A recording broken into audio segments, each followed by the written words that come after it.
Mga ka-garden, ito naman yung ating tanim dito sa kabilang area. Ayan, ito ay ano pa lang to, magti 3 months pa lang to.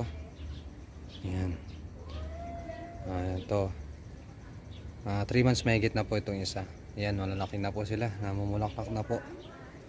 Ayan, malapit ng bumunga. Ayan, so napakasigla at napakaganda ng mga dahon. Ayun nga lang, may mga insekto nga bubutas ng mga dahon. Hindi naman may iwasan talaga yung mga ka-garden. Ganun talaga. Lalo pat di naman tayo nag-spray ng mga chemicals, mga insecticide o pesticide. Baka natural lang tayo eh. Mga do it yourself na pang spray. Mga yan.